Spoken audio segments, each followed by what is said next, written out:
Hi guys, welcome back sa aking munting channel. Gusto mong mag-cash out sa iyong Popo Points pero hindi mo alam, panoorin niyo ang video na ito hanggang dulo. At dahil baguhan pa lang po ako, magto 2 months pa lang po, pero ito na lang ang kinita ko. Totoo nga po mas maganda dito sa Popo Live dahil kikita ka din sa pagla-live lang. At kung manood ka din ng live stream ay kikita ka din. Ito nga po palang rewards. Dito mo pindutin kung para malaman mo kung ano ang mga rewards na gusto mong abutin. At ito naman ang coins na ito ay ipang-send natin to sa mga friends natin o sa mga nagla-live. At pag nag-send tayo ng ganito ay papasok din sa kanilang points. Ma-convert siya automatic points sa mga nasinda natin. At dahil ngayon ay umabot na ako sa minimum na pwede na natin ma-cash out 100,000 kasi po ang minimum. At kailangan ko talagang i-cash out kung malaman natin na papasok ba agad sa ating GCash account.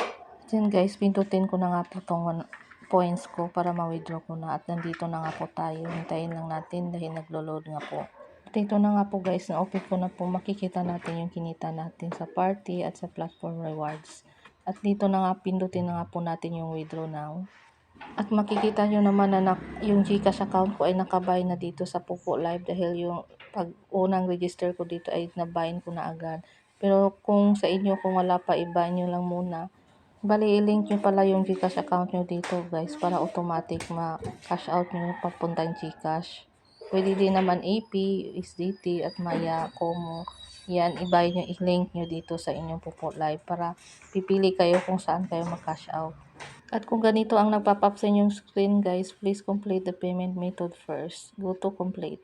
Pindutin lang nga po natin para makumpleto natin yung details. At ganito lang po ang pagbabayin. Bali ay yung details natin ng ating GCash account. I-link natin dito. Then i-type natin dito yung first name at last name, account information. Yan nga po guys. Then submit. Pindutin lang nga po natin yung submit. At ayan nga po, nakabind na yun successfully kung hindi pa nabind ang yung GCash account. Then, pindutin na nga po natin ang ating withdraw now. At kung may mag-show sa ating screen guys na ganito, ay pindutin na nga po natin yung confirm. Kung tama lang naman, ay confirm na lang po. Kung hindi, i-edit pa natin yun.